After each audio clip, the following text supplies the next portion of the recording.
اور آگ کی لپیٹیں اٹھ رہی تھیں۔ حضرت عیسیٰ علیہ السلام کو دیکھتے ہی وہ حبشی غلام کہنے لگا کہ اس نے کلمہ پڑھ لیا کہ لا الہ الا اللہ عیسیٰ روح اللہ۔ اسرائیلی نے جب یہ دیکھا تو وہ کہنے لگا کہ حضرت عیسیٰ سے کہ حضور مجھ سے غلطی ہو گئی، میری بیوی کی قبر تو دوسری جگہ پر ہے، یہ تو غلط قبر سے غلط مردہ آپ نے زندہ کر دیا۔ یہ سن کر حضرت عیسیٰ علیہ السلام نے حبشی کو حکم دیا کہ تم اپنی قبر میں واپس چلے جاؤ اور دوبارہ مر جاؤ۔ چنانچہ وہ حبشی جو کہ زندہ ہو کر قبر پھاڑ کر باہر آ گیا تھا، حضرت عیسیٰ علیہ السلام کے حکم پر مردہ ہو کر دوبارہ زمین پر گر گیا، اور اس کی قبر کو اور اس کی میت کو آپ نے مٹی سے دوبارہ چھپا دیا۔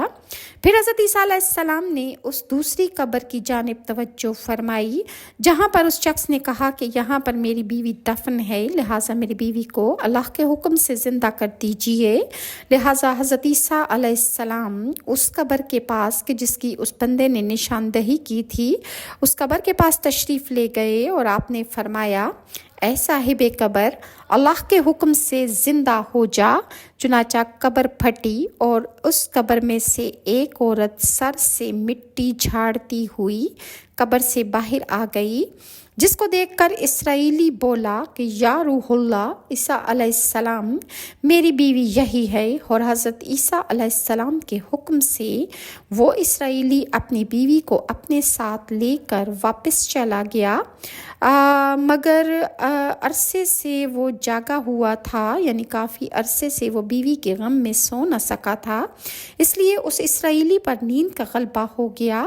اور اس نے اپنی بیوی سے کہا کہ تیری قبر پر میں نے گریہ زاری کی اور اتنا میں جاگا کہ مجھے بیداری نے ہلاک کر دیا ہے،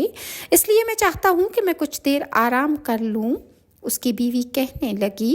ہاں آپ آرام کر لیجئے۔ لہٰذا وہ اسرائیلی اپنی بیوی کے گھٹنوں پر سر رکھ کر اس کی گود میں سو گیا۔ اس کی بیوی نے خود کو سجایا، سنوارا اور اچھے سے تیار کیا۔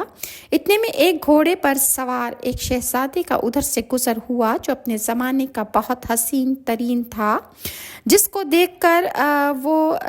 جب اس نے اس مرد کی بیوی کو دیکھا تو وہ اس کے حسن پر فدا ہو گیا۔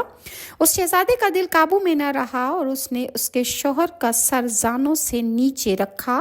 یعنی اس کا شوہر جو اپنی بیوی کی گود میں سر رکھ کر سو رہا تھا،